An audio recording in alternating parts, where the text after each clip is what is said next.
tubahaye ikaze kuri uru rwibutso aharuhukiye abatutsi barenga 250. Repubulika turatangira dushyira indabo kumva twunamire abishwe muri jenoside yakorewe abatutsi hanyuma hakurikiyeho kwenyegeza urumuri rw'icyizere. Military band igiye kutobora muri iki gikorwa.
Nyakubahwa Perezida wa Repubulika na Madame, twabasaba kwegera imbere mu kunamira abishwe muri jenoside yakorewe abatutsi.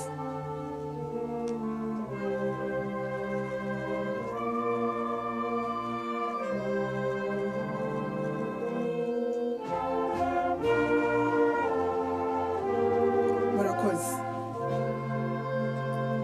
Your Excellency, Nyakubahwa Ambasaderi Charity Manyaruke uhagarariye abahagarariye ibihugu byanyu mu Rwanda, wigira imbere nawe wunamire abishwe muri jenoside yakorewe abatutsi.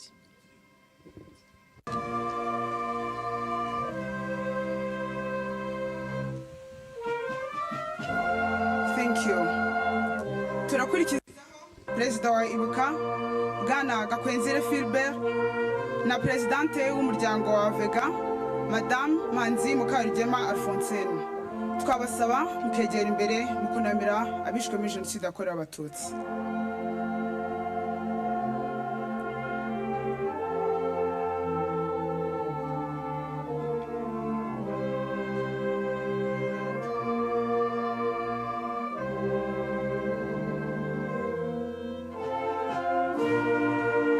Murakoze.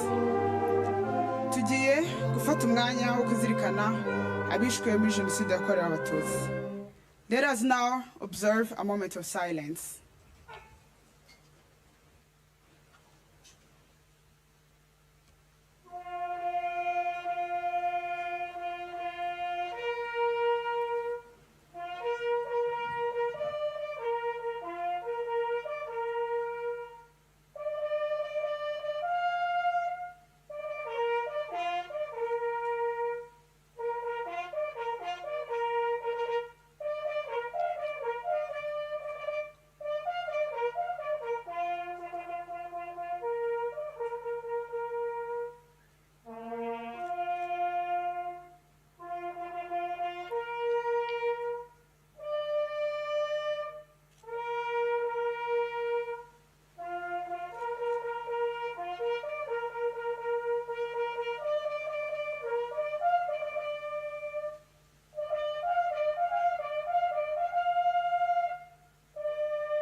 Murakoze.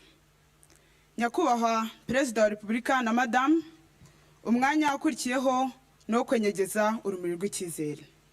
We will now proceed to the lighting of the flame of remembrance.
amateka yacu turayazi, turayazirikana kandi tuzayarinda. Twibuke twiyubaka. Nyakubahwa Perezida wa Repubulika na Madamu, ikaze ku rumuri rw'icyizere. Urumuri mugiye kwengeza uyu munsi ni ikimenyetso cy'icyizere, kwiyubaka n'ubutwari bw'Abanyarwanda mu myaka 32 ishize.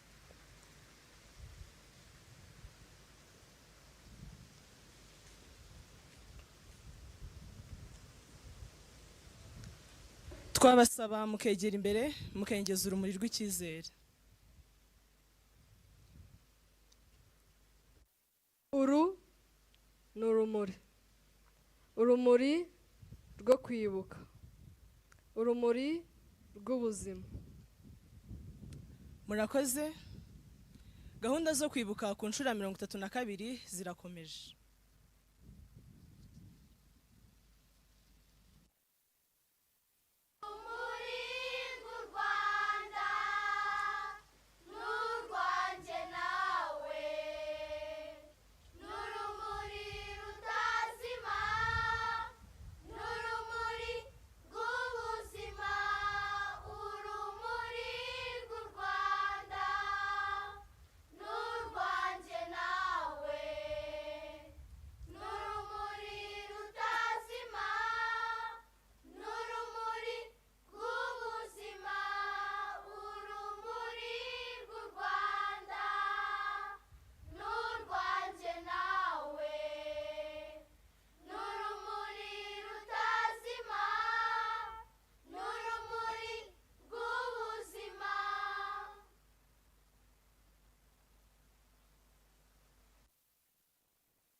Mumfashe twakire nyakubahwa Perezida wa Repubulika na Madamu.